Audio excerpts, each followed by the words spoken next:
Hey guys, it's Seth with Mid-South Overland. Today I figured I'd bring y'all a walk around of my Tacoma. I've been building it for about a year for overlanding, and I figured I would let y'all take a look at it so you would know what you're looking at in the upcoming videos. So let's get into it. All right guys, so I figured we could start at the back and work our way forward. So back here you can see I've got the Backwoods Adventure Mods rear bumper. It's the non-high clearance version. Got that a couple months ago. It's been working well. You can also see that I've got the Pathfinder 6-inch light bars mounted on either side. I actually have those mounted up to a switch inside rather than with my reverse lights, and we'll get to that in a little bit. We can come around to the side and you can see, look at the tires. I'm running the BFGoodrich Mud Terrain KM3s. I had these for about 20,000 miles at this point, and they've still got plenty of tread left, as you can see here. This is my second set that I've had, first set on this truck, but I've been very impressed with these tires. Only thing I can say about them, and this was user era, they do have a cut right here. As you can see, that was from a rock in the Ouachita National Forest. But that was all my fault. While we're already over here, I'll let you go ahead and look. If you can kind of see, these are the Falcon Tow Haul Sport shocks.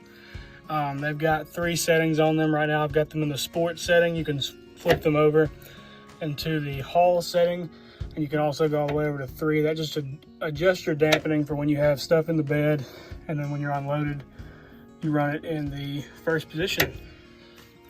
So far I've been pretty impressed with those. They've handled well. The reason I went with the Falcon Tow Haul is because I do still use my truck as a truck and put things in the bed. You can see I don't have anything going on in the bed right now.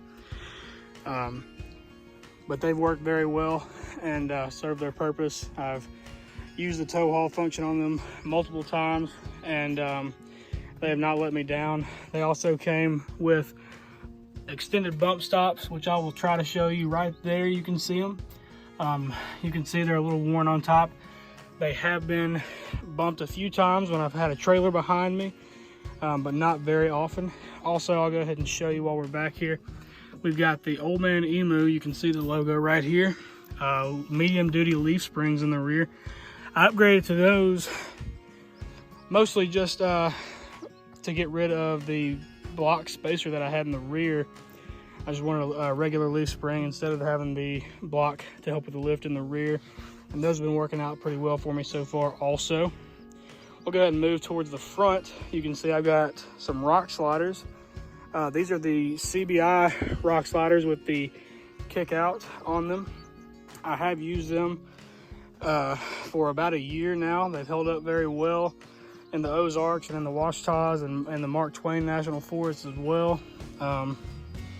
You can see there's a couple scratches here, and we'll make our way around to the other side now, and I can actually show you the more severe scratch that I've got on it. This was from a rock in the Ozark National Forest about 3 months ago, but you can tell that they have held their own. Now, also things that you can't see while we're walking around it, I have the CBI full skid plates up under my Tacoma. They're the steel versions. I've got the gas tank, the transfer case, the front, and the discontinued lower control arm skid plates. You can see those all right here, how those are mounted up. You can see that there are some scratches on this one here and there. I've definitely used and abused them, and they have held up very well for me. While we're already up here in the front, we'll go ahead and show you. In the front, obviously I still have the Falcon shock, and I've got the old Man Emu medium duty coil spring in the rear. And you can see right here I've got the Icon billet upper control arms. I got those mostly to help with my alignment, and also I've heard that the Delta joint is one of the best out there. I've been running that for a few months now, and everything's been running pretty well. So we'll go ahead and move out. I'll go ahead and mention my wheels too, just in case anybody wants to know. These are the wheels that come off of a TRD Pro 4Runner. These actually came on the truck when I bought it from Toyota. When I bought the truck from Toyota, it had a rough country lift on it. I quickly replaced that with the Falcon setup and never looked back. And it's been handling very well for me. Now we can go ahead and move towards the front here. You can see I've got an aftermarket front bumper. This is a Backwoods Adventure Mods Highlight Series front bumper. Had this for about 2 months now. I really like the way it looks. It definitely gives you a lot better approach angle on the front. You can see all that space we've got there. Also, in case y'all haven't heard of Backwoods before, they make bumpers for vans, 4Runners, and Tacomas. The great thing about their bumpers is they are less than half the weight of most other full bumpers like this. This one weighs in at around 85 pounds, which is very impressive. It's got the whole front of it right here. The shell and the tubing is all aluminum to help you save weight, and then the winch cradle, you can see it sticking out right here and going all the way back through here with the supports right here. That's all steel to give you strength where you need it. Also, while we're talking about the winch cradle, we'll go ahead and talk about the winch.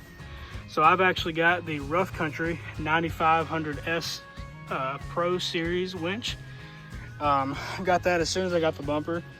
Basically, the reason I got that bumper at first, or that winch at first, was because Warren has a recall right now regarding their wireless remotes, and I figured, well, I'm just going to go ahead and get this one. This is a very budget-friendly winch option, and I'll run it, and eventually I'll give you all a review on that. So far, all I've done as far as using it has been tightening up my Flat Link E right here. And while we're right here, we'll go ahead and mention that. This is the Factor 55 Flat Link E.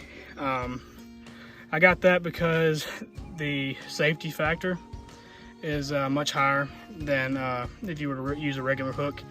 You can put a bow shackle or a soft shackle through the Flat Link E. The regular Flat Link, you can only put a soft shackle through, or maybe a bow shackle with just the pin through it.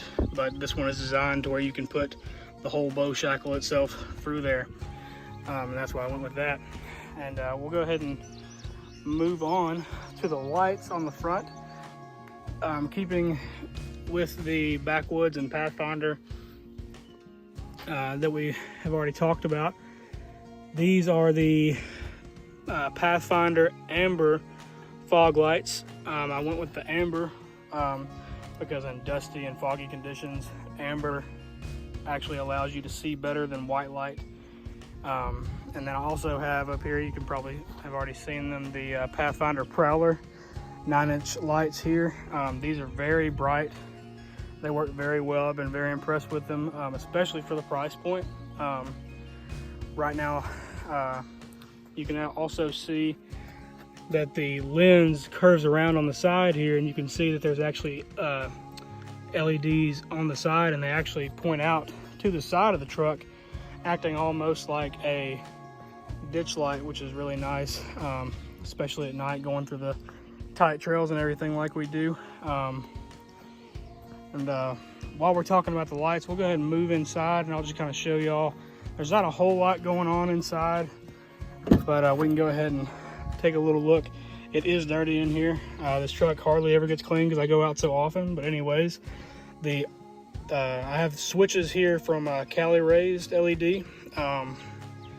The off-road lights switch goes to the Prowler lights, and then the reverse lights obviously goes to the Pathfinder 6-inch lights in my rear bumper. I've got them mounted in the plate that Cali Raised LED sells, and then the fog lights are actually hooked up to my factory fog light switch. And we can actually go ahead and I'll show you kind of what these lights look like here on the front, just so you've got a good look at them. So right here you can see The Pathfinder fog lights are actually white when they're off, but when they're on, they actually are amber, as you can see there. And then there's a good view of the Pathfinder lights that I've got on the front here. As you can see, they're very bright, much brighter than the stock headlights that come in the Tacoma, at least the halogen ones anyways. We can also go around to the back here and I'll show you the rear ones on as well. My bad, guys. This is a one take kind of thing. So we're just gonna go ahead and turn those on. And now we can see them. So you can see right there, the lights in the back. So when they're on and it's dark outside, they actually shine down right about here. And what's nice about that is when it's dark outside and I'm at camp, I'll turn the light on up there on the third brake light, and then I'll turn these on, so I'll have my feet and my bed lit up at the same time. And that makes it really good while we're camping. We'll go ahead and turn these off real quick. So like I said, we'll turn off the front lights, the rear lights, the fog lights. Turn the truck off also. But yeah, that's really all that we have going on here. I've also got the Scosh phone mount here. That's worked very well for me. That's the Pro, I believe, and it's worked out very well for me. I've been using that for about 6 months now, and it's held my phone up very well. But I mean, here's a overall look at the truck. So I mean, we can give you one more little walk around here before we wrap it up. This is what it looks like. Overall, I've been very happy with my Tacoma.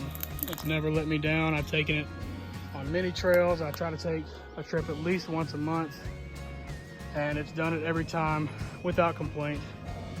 So we'll wrap it up here, guys. And if anybody has any questions, just let me know in the comments. Remember to subscribe and like, hit the bell, share it with everybody. I'm about to start posting a lot more videos of my upcoming trips and everything. I've got 2 in Arkansas, 1 in Missouri coming up, and then 1 in July in Colorado. We're gonna be out there for 12 days. So yeah, everybody just stay in touch with everything that's coming up, and thanks for watching.